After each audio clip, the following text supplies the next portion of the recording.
আজকের গল্পটি একটি চাষি আর একটি টুনটুনি পাখির গল্প। চাষি চাষ করে মাঠ থেকে বাড়ি ফিরছে। এমন সময় সে দেখলো, এখানে এই পাখিটা পড়ে আছে কেন? পাখিটার কি কিছু হয়েছে নাকি? নাকি কেউ মারলো ওকে? দেখি তো।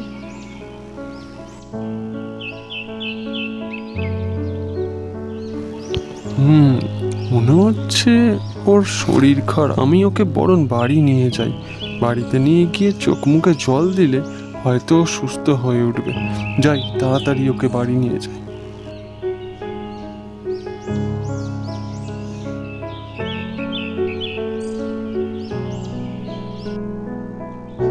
পাখি, তোমার এখন কেমন লাগছে?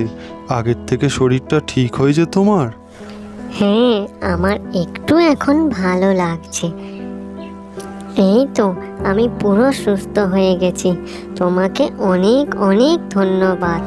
এতে ধন্যবাদ দেওয়ার কি আছে? আমার তো এটা কর্তব্য, তাই না? এরপর টুনটুনি চাষির বাড়িটা থেকে চলে গেল নিজের বাড়িতে। টুনটুনি রোজ কিন্তু দেখা করতে আসতো চাষির সাথে। এরকম একদিন চাষির বাড়িতে আগুন লেগেছে। সেই সময় টুনটুনি চাষির সাথে দেখা করতে এসেছিল। সে এসে দেখে, হিমা, চাষির তো ভারী বিপদ। চাষির বাড়িতে তো আগুন লেগেছে। চাষি এদিকে অঘরে ঘুমোচ্ছে। যাই যাই, আমি গিয়ে চাষিকে তুলি।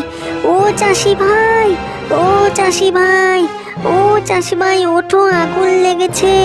ও চাষি ভাই, চাষি ভাই, ওঠো, আগুন লেগেছে। চাষি ভাই শুনতে পাচ্ছে না। আমাকেই কিছু করতে হবে। না না, যাই, গিয়ে জল নিয়ে আসি। দেখি কোথাও জল পাই কিনা। টুনটুনি তখন একটি বালতি করে জল নিয়ে এলো আগুন নেভাবার জন্য। তখনও চাষির ঘুম ভাঙেনি।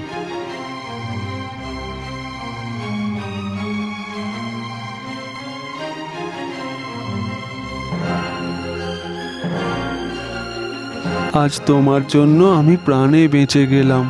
তুমি আমাকে প্রাণে বাঁচালে, নইলে আমি আজকে। আমি কিছু করিনি। উপকার যে করে তার উপকার সবাই করে, তাই না? তুমি একদিন আমাকে প্রাণে বাঁচিয়ে উপকার করেছিলে।